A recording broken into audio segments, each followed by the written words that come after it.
We haven't really had a lot of luck with Canada. I think Canada could be one where they'll just pay tariffs. Potato chip aficionado, they might remember that back in around 2017, so about 7 years ago, there was the great potato chip shortage. That's the viral headline exploding across social media. Scroll through TikTok, Instagram, or YouTube Shorts, and you'll find videos racking up millions of views claiming America's potatoes are rotting on the docks, that Canadian buyers have turned their backs, and that Carney has inked a $1.2 billion deal with Asia to bypass the US entirely. The story is irresistible. Food, trade wars, angry farmers, and global politics, all bundled into a single potato. But how much of it is true? And how much is rumor fueled by algorithmic drama? Let's break it down. The claim is simple. US potato shipments worth $1.2 billion have been rejected, and Canada has already struck a deal with Asia to replace them. The image is powerful. Piles of potatoes sitting in storage, American farmers furious, Canadian trucks rerouting their loads to Asian ports instead of US borders. But when you dig into the numbers, the reality looks more complicated. According to official trade data, there is no evidence of $1.2 billion in potato shipments being outright rejected. What's true is that exports can fluctuate dramatically quarter by quarter. Seasonal demand, weather patterns, and currency shifts all affect volumes. Yes, there was a noticeable decline in Canadian imports of US potatoes in recent months. Some reports suggest a drop of over 40% in certain categories, but that's not the same as a ban or a mass rejection.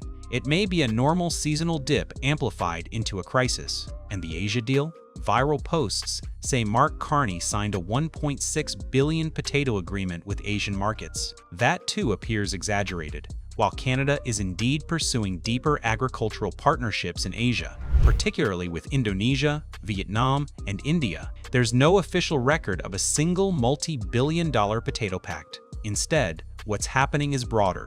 Canada is diversifying its agricultural exports, including grains, beef, and yes, potatoes. But the $1.6 billion number seems to come from speculation, not signed contracts. So if the viral story is partly rumor, why is it spreading like wildfire? Because the context is real. US-Canada trade tensions have been heating up all year.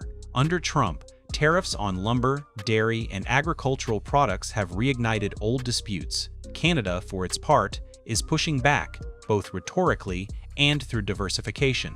Carney's government is loudly signaling that Canada won't be bullied by Washington's trade tactics. And potatoes? They're the perfect symbol. They're a staple food, a comfort item, and a billion-dollar export industry. The US is one of the world's top producers, shipping everything from frozen fries to seed potatoes abroad. Canada, too, is a potato powerhouse, with Prince Edward Island famous for its spuds. For decades, the two countries exchanged potatoes freely, with US shipments filling Canadian processing plants and Canadian farms exporting north and south. But now, the humble potato is being politicized. Think about it. Food is visceral. Tariffs on copper or pharmaceuticals make headlines, but they don't connect emotionally with ordinary families. Potatoes do.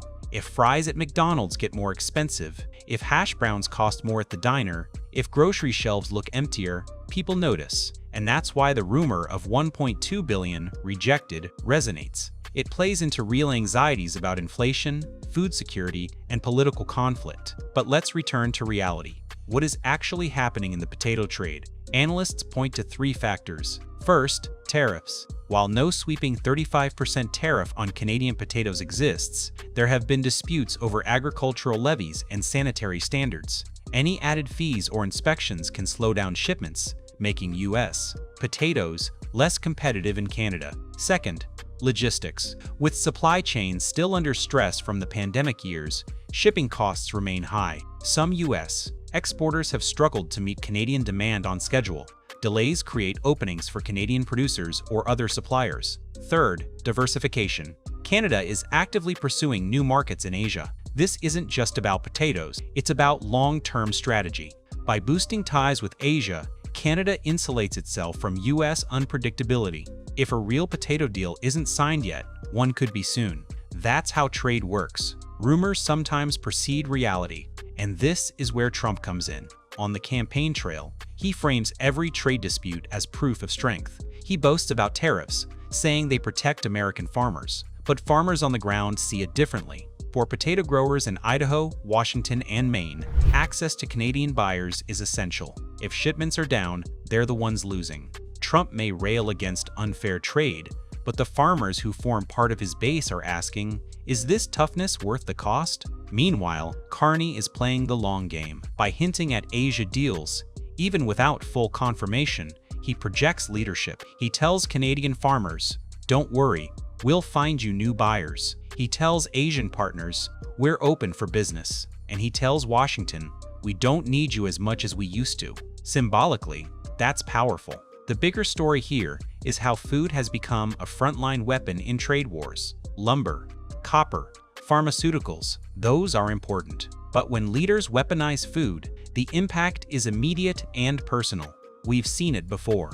In the 2010s, Russia banned European cheese in retaliation for sanctions. In 2018, China targeted US soybeans in response to Trump's tariffs. Now, potatoes are being framed as the next casualty. The irony is that both the US and Canada have strong potato industries. There's no shortage of supply. The dispute isn't about scarcity, it's about politics. Farmers are pawns in a larger game, caught between tariff announcements and social media exaggeration. And while the viral claim of 1.2 billion rejected may be exaggerated, the consequences of this tension are real. Prices could rise. Exporters could lose contracts. Workers in processing plants could face layoffs. And the trust between America and Canada, once considered unshakable, is eroding. It also fits into a bigger pattern. Trump's trade fights aren't limited to Canada. In recent months, we've seen clashes with Switzerland over drug tariffs, with India over copper, with Vietnam over seafood. Add potatoes to the list, and you see the theme: a world increasingly frustrated with America's unpredictable trade policy. Allies are hedging, diversifying, and sometimes walking away. For consumers, the lesson is sobering. The next time you buy fries, hash browns, or potato chips, remember, behind that snack is a complex global network. Farmers, processors, exporters, customs officers, and politicians who can turn your dinner into a bargaining chip. So, did 1.2 billion in potatoes really get rejected? Not exactly. Did Carney sign a massive Asia deal? Not yet, but are potatoes caught in a real trade war that could reshape prices and partnerships? Absolutely. And that's why this story matters. Because while the viral headlines exaggerate, the underlying truth is clear. Food is no longer just food. It's politics, it's economics, it's strategy. And when leaders go mad over trade, even something as humble as a potato becomes a weapon. Trump gone mad, Carney chasing Asia, farmers caught in the middle. The potato wars have only just begun.